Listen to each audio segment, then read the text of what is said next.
Todos os instrumentos que trabalhamos até agora, eles são diferenciadores progressivos, apenas. O mapa conceitual, ele é um pouco além, ele trabalha com uma relação de reconciliação integrativa. O mapa conceitual, ele trabalha com uma organização hierárquica conceitual, porém, com uma relação entre os conceitos não hierárquica. Posso relacionar qualquer conceito com qualquer conceito. Portanto, exige um pouco mais de cuidado, um pouco mais de refinamento na ordenação, na forma da leitura, da síntese. Moreira coloca para nós que mapa conceitual é um bom instrumento para compartilhar e trocar, principalmente negociar significados, ou seja, aquilo que o aluno diz que está entendendo e como interpreta, aquilo que nós precisamos que ele compreenda e como interpretamos. Lembrando que, em todos os instrumentos de organização conceitual, não é o instrumento pelo instrumento, exige-se a presença de um texto. Necessariamente precisa figurar um texto dentro desse instrumento. Para que nós possamos, então, dar os passos dentro da construção de um mapa conceitual que trabalhe os dois movimentos, não só a diferenciação progressiva, mas também a reconciliação integrativa e a lógica. Reconciliação integrativa a favor do ganho do conhecimento, ou seja, do caminho da progressividade de domínios de conhecimento. Realizamos então uma leitura analítica sobre um determinado texto, compreendemos as relações possíveis a partir desse texto, quais são as relações que existem lá, identificamos os conceitos chaves principais, 6, 10, 12 conceitos, estabelecemos essa lista numa ordenação hierárquica, qual é o mais importante, quais são os incluídos dentro e qual é a relação de inclusão, mais inclusivo, subalterno e assim por diante. É a compreensão do mapa conceitual de acordo com seus objetivos que traduzem a coerência do exercício que o aluno faz, a coerência do exercício que apresentamos como linguagem.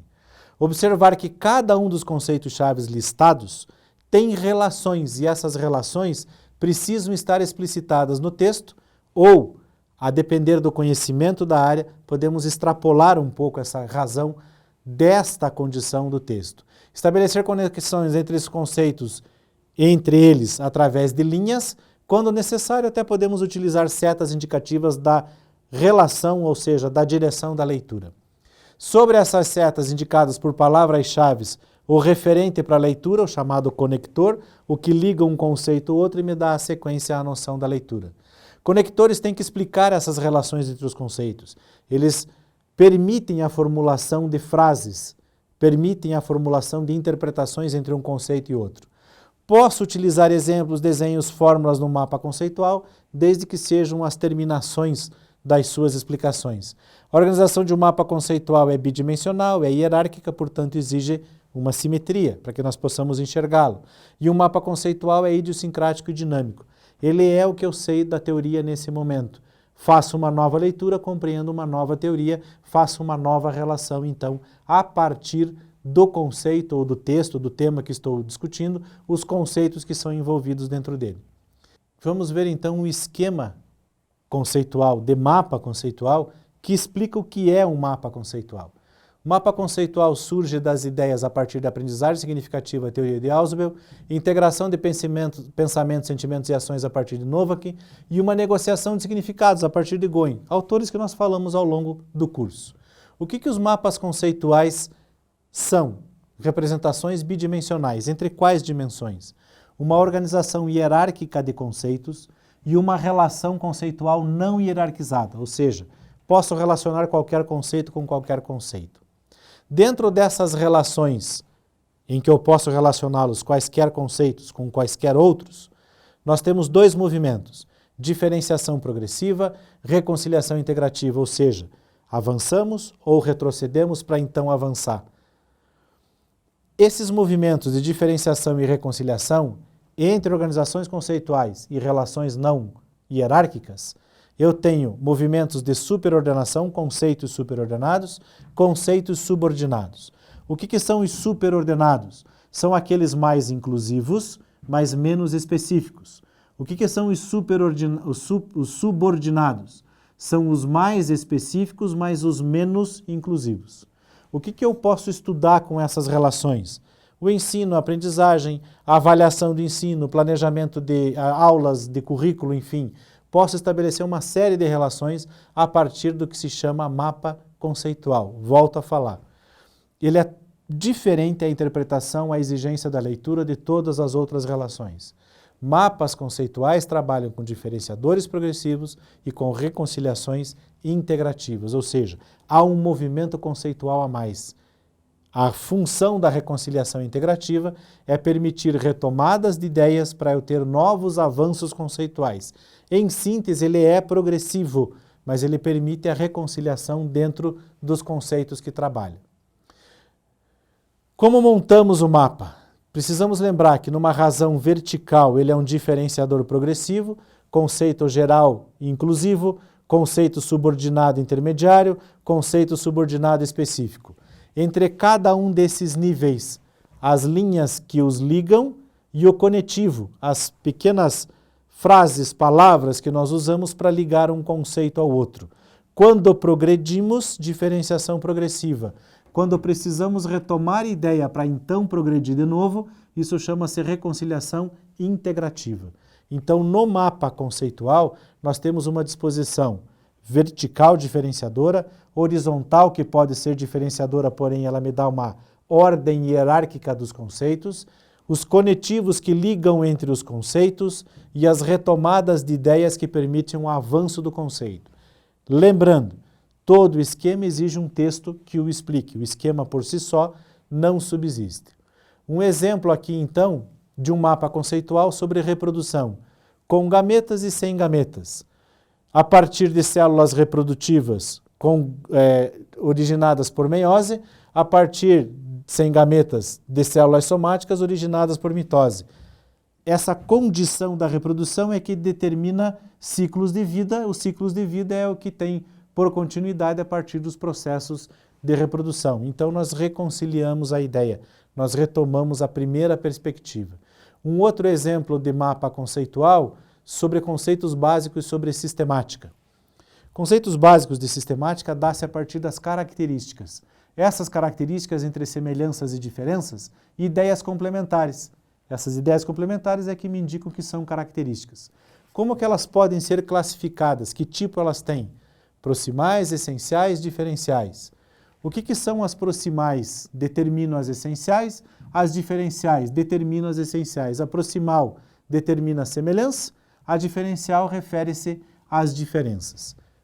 As características me determinam critérios. Critérios estabelecem as noções para taxonomia. Taxonomia é a parte da sistemática responsável pela escrita do que é a diagnose, do que é a descrição. Essa taxonomia estrutura a sistemática e delimita a ordenação e determina o enquadramento. Essa taxonomia ela só se origina a partir do conjunto de características, que é limitado, determinado pelo critério. A ordenação é a ação tipo classificação, o enquadramento é uma ação tipo identificação. Essa simetria, então, é organizada pela classificação e pela identificação, e a classificação determina a identificação. Os critérios aqui pré-estabelecidos e novos determinam uma classificação, e os critérios apenas pré-estabelecidos determinam a identificação. Então, desta forma, eu reconcilio ideias e avanço a progressão do conhecimento. E desta forma eu sintetizo um conteúdo básico da explicação dos conceitos básicos, 12, 14 conceitos, que trabalham a noção de sistemática, seja animal, seja vegetal, enfim, como eu posso ter os conceitos essenciais para proporcionar a classificação de seres vivos. Falei no início da questão da simetria. Observem que não há nenhum excesso de um lado, nenhum excesso do outro lado. São imagens que não são pesadas.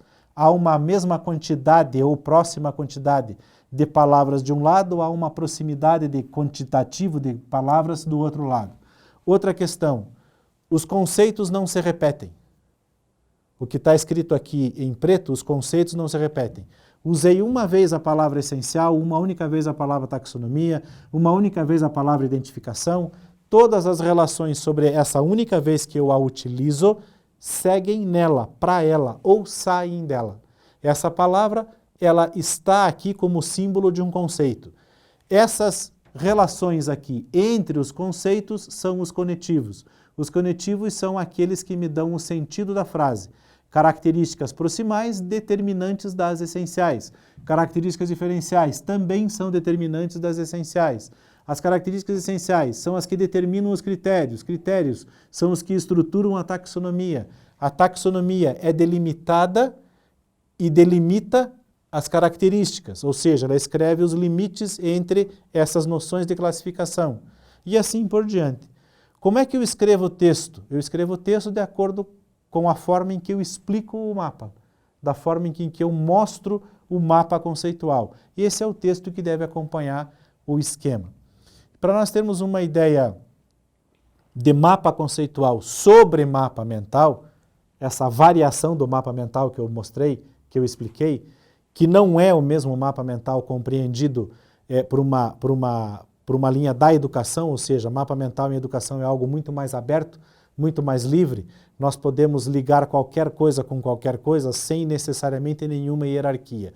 Nesta variação do mapa mental, nós estabelecemos algumas noções hierárquicas. Lembrando que essa variação do mapa mental advém lá da administração, por isso uma certa relação hierárquica. Esse mapa mental, então, o mapa conceitual de mapa mental, ele mostra graus de especificidade e é um diferenciador progressivo. Esses graus de especificidade possibilitam aqui uma expressão livre e é potencialmente infinito, manifestando aqui numa mente livre, organizando diagramas hierárquicos. Essa mente livre também está organizada aqui nessa mesma condição, e ele é temporal, reflete o momento da formulação daquela ideia. Exclusivamente um diferenciador progressivo. O grau de especificidade e a diferenciação progressiva organizada em blocos, que me subsidia uma ordenação lógica. A partir disso, eu tenho uma gestão estratégica, definindo aqui a diferenciação progressiva e definindo aqui, explicando esses graus de especificidade. Olhando então um mapa mental, desta variação de mapa mental, e o mapa conceitual do mapa mental, para que nós tenhamos ideia das diferenças de desenho. Esse é o mapa mental de mapa mental, que é o mesmo que está aqui, através de um mapa conceitual. Então vejam que a relação aqui é simplesmente diferenciadora progressiva, e aqui eu tenho relações que são hierárquicas e são relações de inclusividade, são relações de retomada de conceitos, movimentos de diferenciação progressiva, movimentos de reconciliação integrativa. Dessa forma, temos então a distinção entre os dois tipos de desenhos. Lembrando que este desenho de mapa mental é uma variação extraída lá da administração e que é utilizada algumas vezes dentro da área de educação, dando a noção do que é hierárquico, da ordenação hierárquica. Outros exemplos de mapas mentais são totalmente diferentes. Apresentam uma estrutura totalmente livre, totalmente aberta da forma do uso. Lembrando que os instrumentos, todos até então estudados, exceto o mapa conceitual, todos eles são diferenciadores progressivos. Lembrando também que este desenho de mapa mental, ele é derivado de teorias da administração, por isso ele demonstra-se dessa maneira tão diferenciadora, progressiva e fechada. Lembrando também que mapa mental em educação é uma outra situação, é uma associação totalmente livre de conceitos e ideias que eu quero relacioná-las.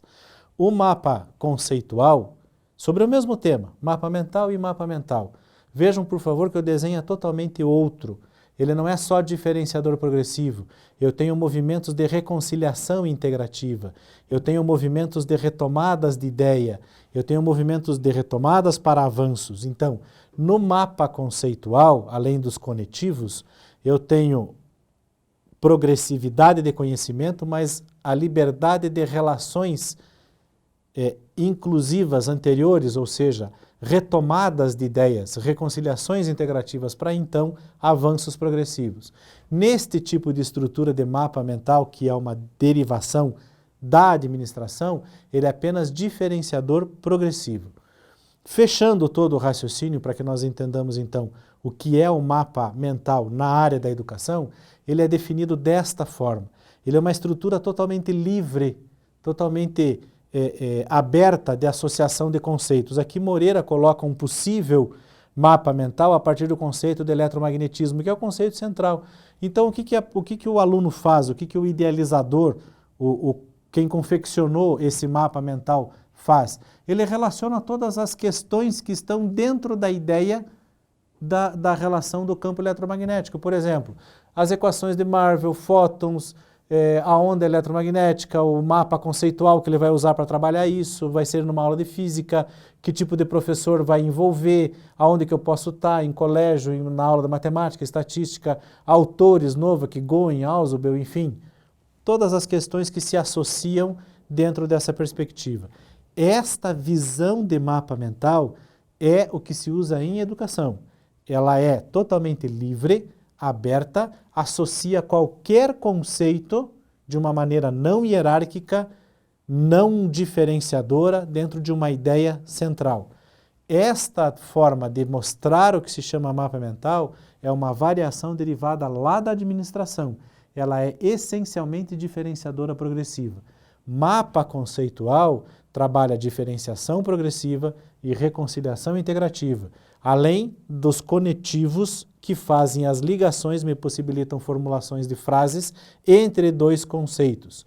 O que não aparece nesta variação derivada da administração e não aparece no que é o mapa mental propriamente dito, utilizado na área da educação. Desta forma, então, nós vimos uma série de exemplos de formas distintas de se estruturar linguagens conceituais para que possamos atingir o raciocínio dos nossos alunos, facilitando então as suas interpretações. Em cada um dos tópicos que trabalhamos, podemos utilizá-los de mais de uma maneira de linguagem, como tem alguns exemplos durante o texto, e esses exemplos de instrumentos e de relações conceituais são essenciais no planejamento da aula, ou seja, a linguagem que utilizaremos como mediação entre os significados que levamos aos alunos e os significantes que são as suas interpretações. Dessa maneira, fechamos a ideia do curso, deixando claro que mapa mental na área de educação tem um formato, mapa mental derivado da administração tem outro formato, e o trabalho mais refinado, por assim dizer, o que exige uma leitura mais profunda, é o mapa conceitual. Então, dessa forma, nós atingimos, na relação de instrumentação de conceitos, um top, um ápice da representação sintética da interpretação conceitual, a partir do mapa conceitual.